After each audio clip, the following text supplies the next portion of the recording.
Being the CEO of Lexicon Management Institute of Leadership and Excellence, how do you strategize about the key programs and plan for the marketing and administration of the institute?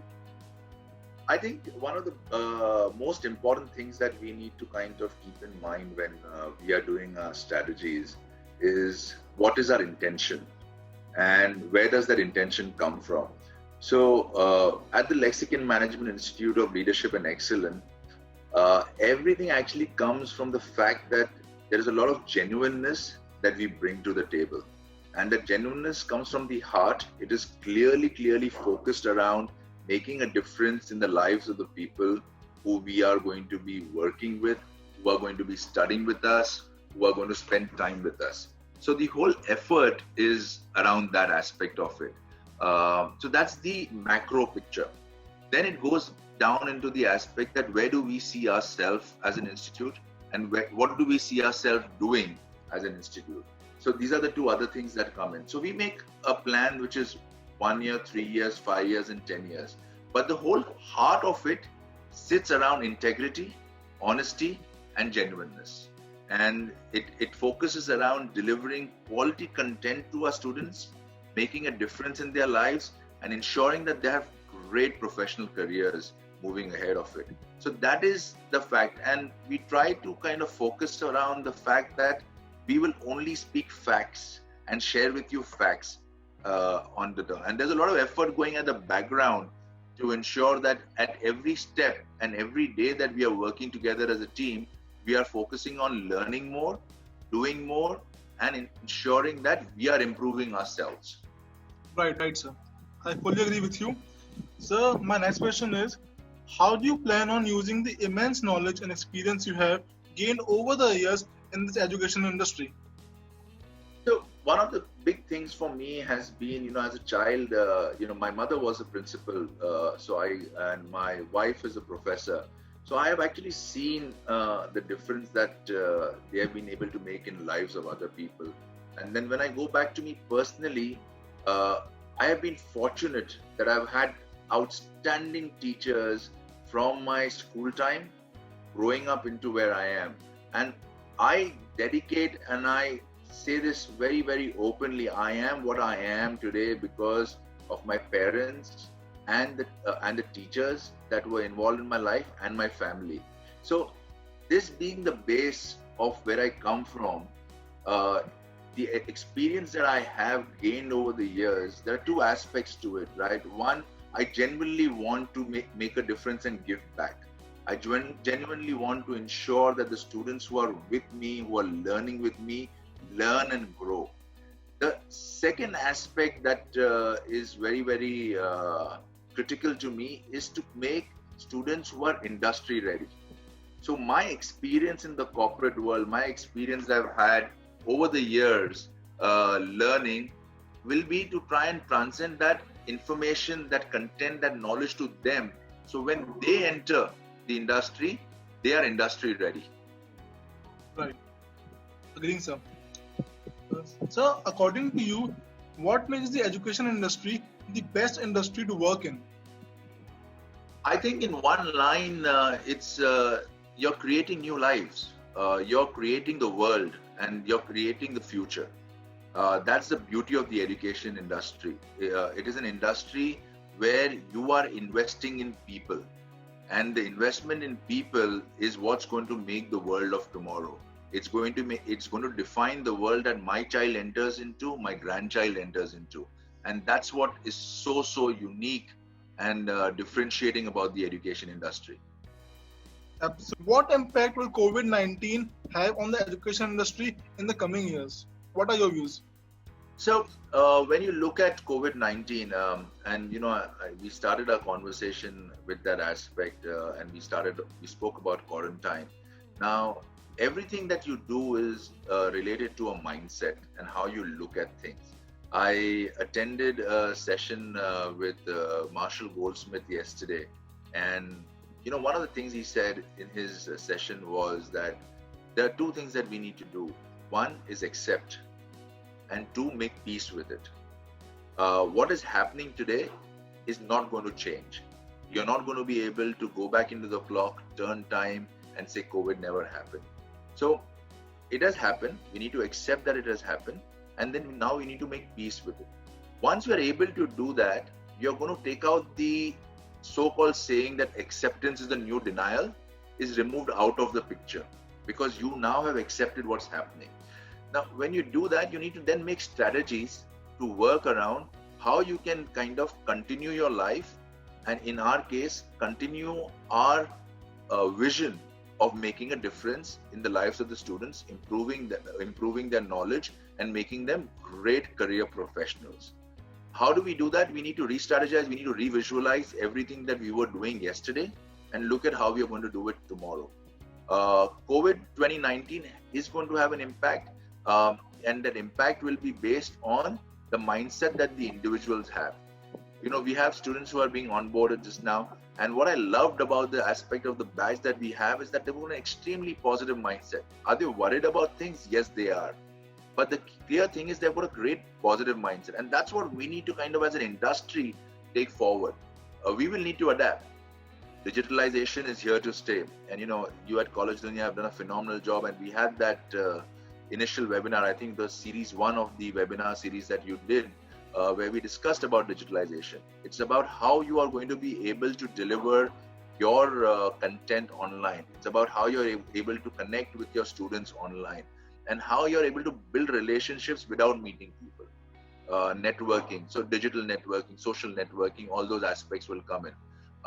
Content is going to be the key aspect moving forward, and how you kind of make that content reach your student is going to be critical.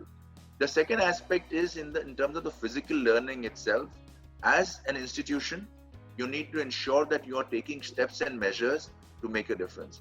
At Lexicon Management Institute of Leadership and Excellence, we have a program that's called Lexicon Cares, and I'll be happy to share that with you, Samarth, and you can publish that. Telling the students, telling the faculty that I care for you, we care for you, and these are the steps and measures we are taking for you even before you come in. And I think once the incoming students of today, this batch, the future batches, know that the college cares for you, the people who are working in that institution, the people who are working out there care for you, life will become easier, because there'll be a heart-to-heart connect, and a heart-to-heart connect, there's no other connect that beats that. And I think that's the most important thing that we need to keep in mind as an industry moving forward, because what's coming in the future, I can't predict. I do not have a magic ball in front of me that I can see it. But what I can do is I can take steps to make a difference, and to make it right, and to make it better for my students who are coming in. Right, sir. So my next question is from the belief, because I know for a fact that you are a wonderful leader, and all the people loves to work under your leadership. So my next question is, what is your philosophy of leadership, and how would you describe your leadership style? So there are two things that come very, very important. Actually, three that come to me, which are very, very important. The first thing is about integrity and genuineness, which I spoke about even in the beginning. The second thing is passion, and third aspect is people first. If I have to define my leadership style, I wouldn't go from the normal management books in terms of how they define it. I use a term called people first as my leadership style.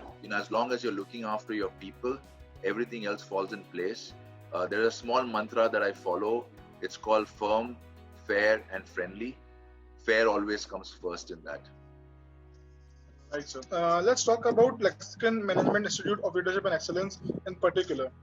How does the curriculum of Lexicon Management Institute of Leadership and Excellence ensure the best practice of the industry that is relevant in the real world? How we've done our curriculum, Samarth, is we've kind of created the curriculum in such a way that there is both academic learning and on-job learning.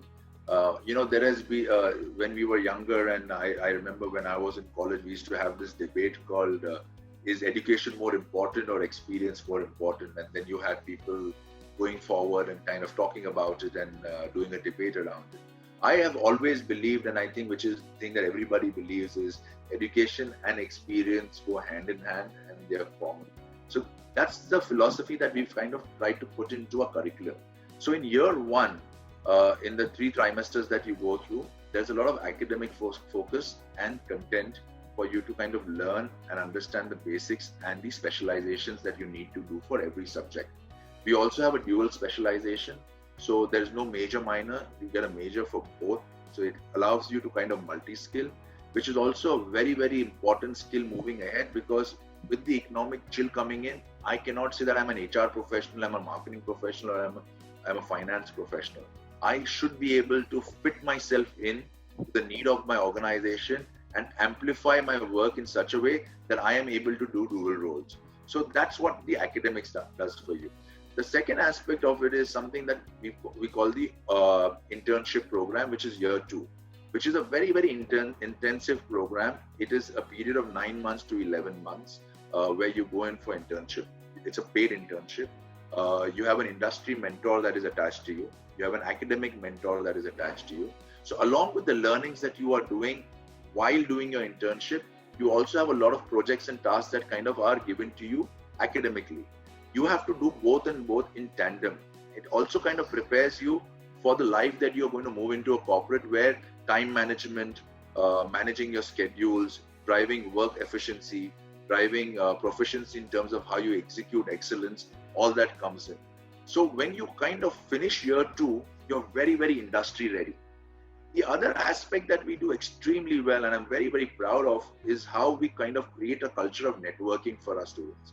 And this networking culture is basically created with giving them exposure to multiple events through the year, giving them exposure to be mentored by corporate leaders. You know, we in the first quarter of this year, we did the 3-day mega event where we had the Lexicon Management Institute of Leadership and Excellence Business Connect. You know, it was a panel discussion that had 16 industry senior leaders, they were from managing directors to CFOs to CXOs to CEOs, who were there on that panel, where we discussed major conversation points regarding adversity, opportunity, the economy. And each of these discussions that were there primarily for our students. They also got a chance to connect with these leaders and talk to them on one-on-one, post the panel discussion to get their perspective. We had the Lexicon golf tournament. You know, golf is a great tool which can be used for networking for our students as they grow up and as they move into the industry, because a lot of business conversations, business contracts actually happen at the golf course. So we gave them exposure to that. And what we did in that is each of the players had an ambassador attached to them. And the players were all corporate leaders. So now what we did is we asked the corporate leaders to also mentor them. So each of the ambassadors and the students who I'm talking about, the student ambassadors, was being mentored by that player. So they not only learned about golf, they learned about the industry that that mentor was from, and have now built a network with that person. So like this, we do multiple events through the year. We've got conclaves, we've got innovation labs, we've got conferences that happen. And this is all to build a networking culture. And, you know, networking is the heartbeat of any professional career. And so these are it's a 360-degree approach that we make in for our students. And most importantly, that I've always believed in, that, you know, when learning is fun, you learn the most. So fun is a big element of the learning. Sir, my next question is, what would you like students to know about Lexicon Management Institute of Leadership and Excellence that they might not know already?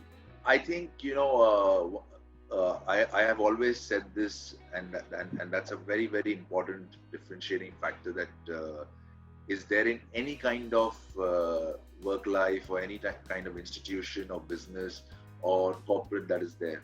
You know, the building is only bricks, stone, mortar, and cement. It is the people inside it that kind of make the difference, and they are the heartbeat.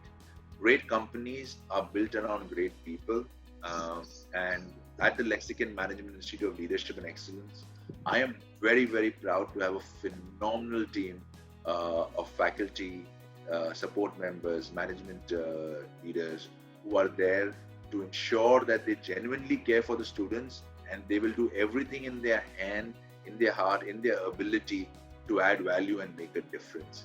The other aspect which is secondary from the perspective of everything else, is the aspect that we are very, very clearly focused on ensuring that we deliver quality. That we, at all points, we deliver quality. We do it with a heart. We do it with quality. Together, this is an outstanding combination. We also have multiple courses that we have, which are both the 2-year programs and short-term programs. So basically, in terms of your need, we are able to fit your need into our programs. And we have a very, very important feature. It's one student at a time. So it's a very, very personal approach that we have towards our student. And we want to create a culture where our alumni are our ambassadors. And that's the vision moving forward. Right.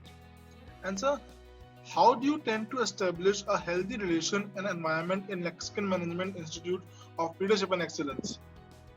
Like I said earlier, it's a people-first philosophy.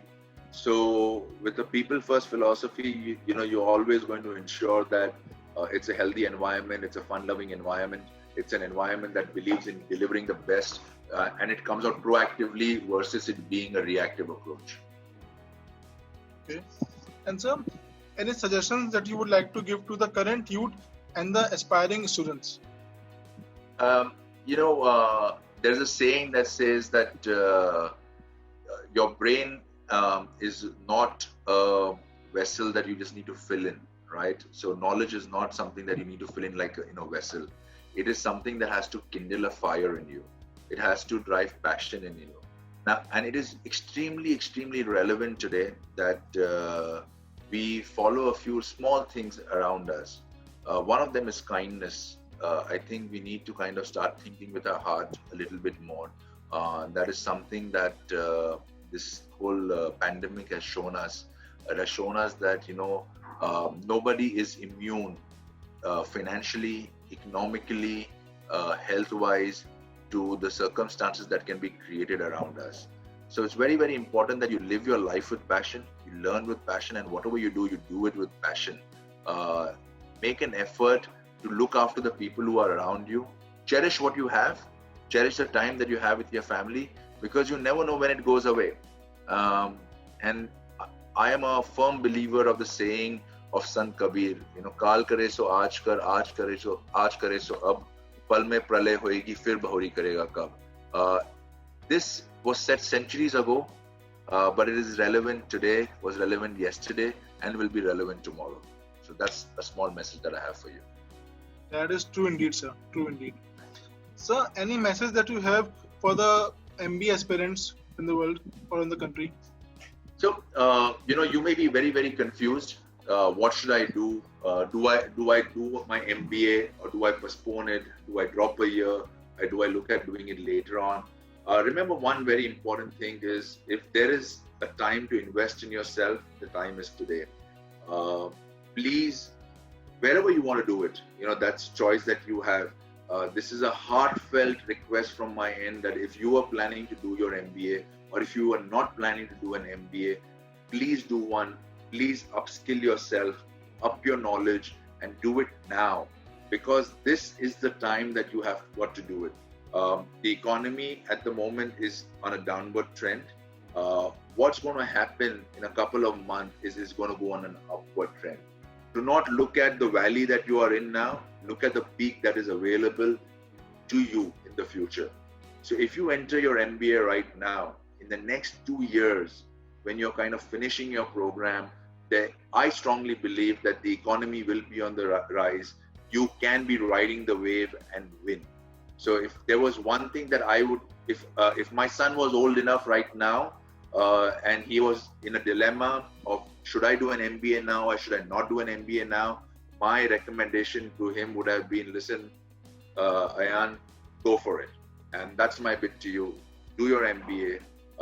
Wherever you do it from, that's a choice that you have. I would love it if you come to the Lexicon Management Institute of Leadership and Excellence. I would love you to do it with us, but do not postpone, do not take a drop. Pursue what you had started off with. Don't let that. Some of that would be my message to them. Yeah, Samar, that would be my message. Yeah. Thank you so much, sir. I thank you on the behalf of all the MBA aspirants in the country because of the valuable insights that you gave, and the way you put it forward was actually very nice. Thank you very much, Samar. And sir, last but never the least, I would like to know, my last question is that what are your views on Collegedunia, and how do you think if we are being able to add value to the system? So what I really like about Collegedunia is neutrality. They are a portal which is for everybody, and they go in line with our philosophy of genuineness. They put forward to you the message that the colleges have. At the same time, they give us the message that the students have. It's an interactive platform which is very, very honest and allows us to kind of bring the best of both worlds. And they have been ahead of the curve in terms of digitalization. They were amongst the first to set up conversations with the students, reaching out with the digital outreach. And it's been a great partnership with Sahil and Collegedunia. And I'm very, very thankful to Collegedunia for the partnership that they have with us. And I wish you all the best always. Thank you so much, sir. Thank you so much. It was lovely hearing from you, because it actually made us feel that our efforts are in the right direction. It is. Trust me, it is, and I'm sure you all will grow. And it's not only, and I think the student community will immensely benefit from the efforts that Collegedunia is taking, and so will the educational community in terms of the institutions, because as long as you're available and you value feedback coming in and you're ready to act on that feedback, you're only going to improve. And I think Collegedunia is a great platform which can provide you that feedback. Thank you so much, sir. There was a lovely interview with you. You take care, Samar. See you later. Bye-bye. Thank you, sir.